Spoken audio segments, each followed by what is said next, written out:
ዶክተር ማኪዳና አቤል ተያይዘው ወደ ቤት ሄዱ። ሰላምና አሼ ሳሎን ላይ ቁጭ ብለው ነበር።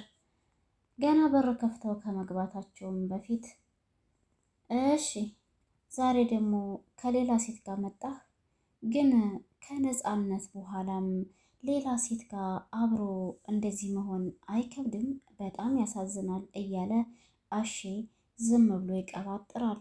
ሰላም ዶክተር ማኪዳን ቆይ ምን ልትሰሪ ነው ደግሞ አንቺ ወደ ቤት የመጣሽው የሚል ጥያቄ ስትጠይቃት ዶክተር ማኪዳም በተረጋጋ ሁኔታ ሆና እስኪ መጀመሪያ ሁለታችሁም ተረጋጉ ትላቸዋለች።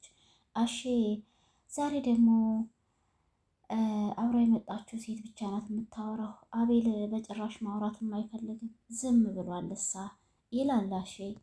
ዶክተር ማኪዳ ወሬዋን ትቀጥላለች። አቤል አሁንም ዝም እንዳለ ነው። ዶክተር ማኪዳ የመጣችበት አንድና አንድ ቤቱን ለኛ የምትተውልን ከሆነ የቤቱን እጥፍ ብር እንሰጣችኋለን፣ ግን ያ ከመሆኑ በፊት ነፃነት ከሞተች የት እንደተቀበረች እንድታሳዩን እንፈልጋለን የሚል ንግግር ትናገራለች። ይህንን ተናግራ ከጨረሰች በኋላ አሼ በፍጥነት እውነትሽን ነው እያወራሽ ያለሽው? እጥፍ ብር ትሰጡናላችሁ ማለት ነው? ዶክተር ማኪዳም ብሩን እንደምትሰጣቸው እርግጠኛ መሆኗን ትነግራቸዋለች። ግን ደግሞ ይህንን የምታደርገው ነፃነት መሞቷን ማረጋገጥ ስለሚፈልጉ የተቀበረችበትን ቦታ ማየት እንደሚፈልጉም ጭምር ትነግረዋለች። አሼ እየተርበተበተና እየተንተባተበ እሱማ ነፃነት መሞቷ በእርግጥ ትክክል ነው፣ ግን በቃ ገንዘቡን የምትሰጡን ከሆነ ቶሎ ስጡንና በሰላም በፍቅር እንለያይ አይሻልም? ያው ተመራርቀን ብንለያይ አይሻልም?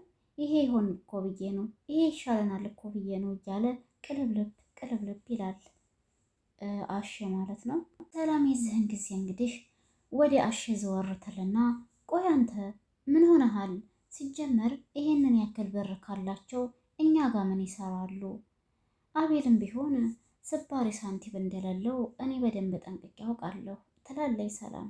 ዶክተር ማኪዳ ሰላም ይሄን ስትናገር ስለ ብሩ ሁኔታ አታስቡ፣ ብቻ እናንተ እኛ የጠየቅናችሁን ነገር አስተካክሉ እንጂ ብሩን የሚከፍላችሁ አቤል ሳይሆን እኔ ራሴ ነኝ ትልና ማኪዳ ትነግራችኋለች። ሰላምም እንግዲህ እየተመጻደቀች እሺ ከሆነ ጥሩ ነው፣ እኛም ብንሆን እኮ የሞተ ሬሳ ማንከራተት አንፈልግም።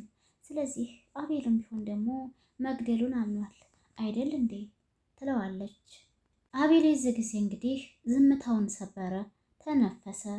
አላምንም ነፃነት እንደሞተች እኔ አላምንም ሲል ሰላም ጻድቅ ለመሆን አትሞክር፣ መግደልህን ራስህ ነህ ያመንከው የሚል መልስ ነበር የመለሰችለት። ሰላም ውድና የተከበራችሁ የቻናሌ ቤተሰቦች እንዴት ናችሁልኝ? ሰላም ናችሁ ወይ? ደህና ናችሁ ወይ? እኔ ሰላም ነኝ አልሐምዱሊላ። እንደተለመደው ወደ ቻናሌ በአዲስ ቪዲዮ ተከስቻለሁ። ቤተሰብ ቆይታችሁ ከእኔ ጋር ይሁን። ቪዲዮ ስትጀምሩ በላይክ ጀምሩት። ባለማወቅ የሚለው ድራማ እንደቀጠለ ነው። ቤተሰብ እጅግ በጣም ደስ ይል ነበረ። ማለትም ያው በጉጉት ነው የምንጠብቀው፣ ግን ደግሞ ቶሎ አይለቀቅም። እባካችሁን ይህንን ድራማ ቶሎ ለመልቀቅ ሞክሩ እያላችሁ እንግዲህ ኮሜንት ላይ ጻፉላቸው እንዲለቁት ማለት ነው። በጉጉት ነው የምንጠብቀው ሁላችንም፣ ግን ያው አንዳንድ ጊዜ ተረስተው ስለሚመጡ ሊረሱ ነው መሰለኝ። ቻናላቸው ምንም አይነት እንቅስቃሴ እየተንቀሳቀስ አይደለም። ለማንኛውም ቤተሰብ ወደ መጣሁበት ስገባላችሁ ዛሬ እንግዲህ የአቤል ጓደኛ ዶክተር ማኪዳ የበፊቱን ቤቱን እጥፍ ብር ከፍላ ቤቱን የሱ ለማድረግ እየጣረች ትገኛለች። ግን ደግሞ ይህንን ልታደርግ የምትችለው የእውነት አቤል ነፃነትን ገሏታል ወይ የሚለውን ነገር ማረጋገጥ ስለምትፈልግ ነፃነት ከሞተች የተቀበረችበትን ቦታ አሳዩን የሚል ትዕዛዝ አዛችኋለች። አሼና ሰላም በዚህ ነገር ተስማምተዋል። እንግዲህ ሞታለች ተቀብራለች ብሎ ያወራው ደግሞ አሼ ነው። አሼ እንግዲህ አሁን እየተርበተበተና እየተንተባተበ ይገኛል። ብሩን ይፈልጋል፣ ግን ደግሞ ነፃነት አልሞተችም ነው የሚመስለኝ። እሱ ግን መሞቷማ ሞታለች እርግጥ ነው እያለ ይንተባተብ ይዟል ይመስለኛል። ነፃነት የሞተች አይመስለኝም። አሁን ከሰላም ጋር ግጭ ግርጭ ተፈጥሯል ማለት ነው። ቤተሰብ ማለት ተጣልተዋል። ሰላም እና አሹ የት ነው የተቀበረችው ብላ ስትጠይቀው አቤል ወዲያው የዛ ጊዜ እንደገደላት ቅበራት ብሎኝ ግን የት እንደቀበርኳት አላወኩም ረስቼዋለሁ ነው ያላት ማለት ነው። ሰላምም ይህን ስትሰማ እንዴት ነው አንድ ሰው ሞቶ የቀበርክበትን ቦታ የምትረሳው? አንተ ራስህ ተቀበርክ። ምን አይነት ወሬ ነው እያወራህ ያለው? ይህንን ነገር እኮ ካላደረግን ካላሳየናቸው እነሱን ብሩን አይሰጡንም። ምን እየሆንክ ነው ያለኸው? አሽ እያለ ስትጮህበት ሰላም ተረጋጊ እንጂ እኔ እኮ ባልሽ ነኝ። ለምንድን ነው እንደዚህ እየጮሽ የምታወሪኝ? በመረጋጋት ቀስ በማለት አዋሪኝ እንጂ ብሎ ነበር የመለሰላት። እንግዲህ ሰላም ገና ተሆኖ ከአሹ ጋር እንደዚህ አይነት ንግግር መነጋገር ከጀመረች መጨረሻዋ ምን አይነት ሁኔታ እንደሚሆን ለሁላችንም ግልጽ ነው ማለት ነው። እንደ አቤል አይነት ቻይ የሆነ ባል አላገኘችም።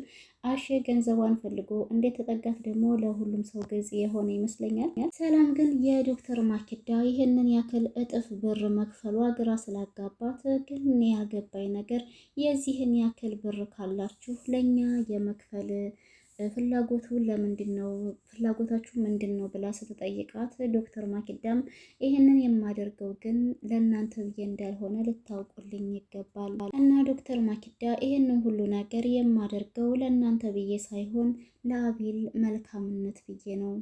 አሼ የዚህን ጊዜ ዶክተር ማኪዳን በዛ በዚህ ብሎ ብሩን ለመቀበል ሲል እየተንተባተበም ቢሆን የእውነት ዶክተር እጅግ በጣም ጎበዝና የዋህ ልብ ያለሽ ሴት ነሽ። አሁን ብሩን ትሰጭናለሽ፣ ብሩን ይዘው ይጠፋሉ ምናምን ብለሽ አስበሽና ፈርተሽ ከሆነ ግን መማማል እንችላለን እያለ ይንተባተብ ይዟል። ልክ እንደኔ ማለት ነው። ዶክተር ማኪዳም የዚህ ጊዜ እንግዲህ ለአሹ መልስ መለሰችለት። ሰው እኮ የሚማማለው መጀመሪያ ጊዜ ለራሱ ታማኝ ሲሆን ነው። ያ ነገር ደግሞ እኛ ጋር የለም። ስለዚህ መጀመሪያ እናንተም እኛ ያልናችሁን ነገር አድርጉ፣ እኛም ደግሞ እናንተ ያልናችሁን ካደረጋችሁ በኋላ እኛም ባልነው መሰረት እንሰጣችኋለን የሚል መልስ ነበር ዶክተር ማኪዳም የመለሰችላቸው። ከዛ በኋላ ሰላምም እንግዲህ በጣም ጥሩ፣ እንደዛ ከሆነ የተቀበረችበትን ቦታ ነገ ሄደን አይተን እንነግራችኋለን ብላ ታወራለች። በዚህ መሀል እንግዲህ አቤል እሺ ለማንኛውም የፍቹን ወረቀት ይልና እንግዲህ ወረቀቱን ከኪስ ውስጥ ለማውጣት እየሞከረ ወረቀቷን ከተቀበለች በኋላ የሆነ ነገር ማጨር አድርጋ ወረቀትና እስክሪብቶን ወደ ጣውላ ላይ በመወርወር አሁን እኔና አቤል ማውራት ያለብን ነገር ስላለ ውጡልን ትላቸዋለች። ዶክተር ማኪዳም እንግዲህ የፍቹን ወረቀት የፍቹን ጉዳይ ነገ ፍርድ ቤት መተሽ ትጨርሻለሽ፣ እናም እዛ ከመጣሽ በኋላም ደግሞ ቤቱን አልፈልገውም ብለሽ ከተናገርሽ በኋላ ነው ብሩንም የምንሰጥሽ ብላ ነበር የነገረቻት። ሰላም በዚህ ነገር ከተስማማች በኋላ ግን እነሱን ለማስፈራራት ስትል እናንተ ሁለታችሁ እኛን አንዲትም ነገር እናደርጋለን ብላችሁ ብትሞክሩ ግን የልጅቷን አስከሬን የነፃነትን ማለት ነው እሱን ይዤ ቀጥታ ወደ ፖሊስ ጣቢያ ነው የምመጣው የሚል ንግግር ስትናገር ዶክተር ማኪዳም እንደዚህ አይነት ነገር በጭራሽ አይፈጠርም፣ አይዞሽ አታስቢ ትላታለች። ይህንን ተናግራ ከጨረሰች በኋላ ቀጥታ አቤልን ተነስ በቃ እንሂድ ጨረስን አይደል ትልና ይሄዳሉ ማለት ነው። አሽ እንግዲህ ለብቻው ወደ ሽንት ቤት ውስጥ በመሆን በጣም በጭንቀት ይገኛል ማለት ነው። አሁን ምንድን ነው ማድረግ ያለብኝ? የሌለውንስ አስክሬን ከየት አባቴ ነው የማመጣው እያለ እያሰበ ነው። አሁን ማድረግ ያለብኝ ነገር ቢኖር የአቤልን ሀሳብ መስረቅ ብቻ ነው። እሱም ያለኝ አማራጭ አንድና አንድ ሚስቱ ነፍሰ ጡር አይደለች፣ ስለዚህ የቀረውን ልጁን ማጥፋት ብቻ ነው። ከዛ በኋላ አቤል በዚህ ጉዳይ በሀዘን ሁኔታ ላይ ሆኖ ሌላ ነገር ሊያስብ ስለማይችል እሱም ራሱ ብን ብሎ ይጠፋል። እናም አስክሬን የተባለውን ጉዳይ ይረሳሳልኛል ብሎ በማሰብ ሰላም ነፍሰ ጡር እንደሆነ ስለሚያውቅ ለእሷ መድኃኒት ለመስጠት የተዘጋጀ እንዲሁም ደግሞ እያሰበ መሆኑን እንግዲህ ለብቻው እየተነጋገረ ነው ከራሱ ጋር። እናም እንግዲህ ብሩ ማምለጥ የለበትም።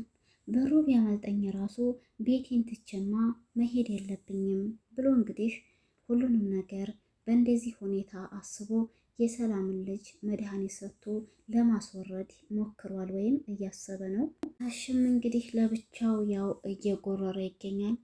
አሽ በርታ፣ ከዚህ በኋላ ሁሉም ነገር ያንተ ነው፣ ይገባሃል በቃ እያለ ለብቻው ሽንት ቤት ውስጥ ሆኖ እያወራ ነው። እንግዲህ ይህ ሁሉ ፉከራና ይህ ሁሉ መደንፋት የሰላምን ልጅ ለማስወረድ ነው። ሰላምና አሽ እንግዲህ ኪችን ውስጥ ተገናኝተው አሁን አስክሬኑ የት እንዳለ መፈለግ አለብን ብላ ስትነግረው አሽ ደግሞ በእውነቱ የት እንደሆነ አላውቅም፣ ግን ጫካ ውስጥ እንዴት ተቀበረች ነው የማውቀው ሲላት፣ ሰላም እንግዲህ እንዴት ነው አላውቅም የምትለው? አንተ ራስህ ሞታለች ተቀብራለች ብለኸኝ የለ ወይ እያለች እየጮኸችበት ነው። እሱም በተረጋጋ መንፈስ እንድታዋራው እየነገራት ነው። ቤተሰብ በቀጣይ ክፍል ላይ ምን ይፈጠር ይሆን? ሰላምና አሼ የተባሉትን ነገር ጨርሰው ከዛ በኋላ ይህንን ቤት በእጥፍ ብር ተሰጥቷቸው ለቀውለት ይወጡ ይሆን ለአቤል ወይንስ ምን ይሆናል የሚለውን አብረን እናያለን። ከተመቻችሁ ላይክ፣ ሼር፣ ሰብስክራይብ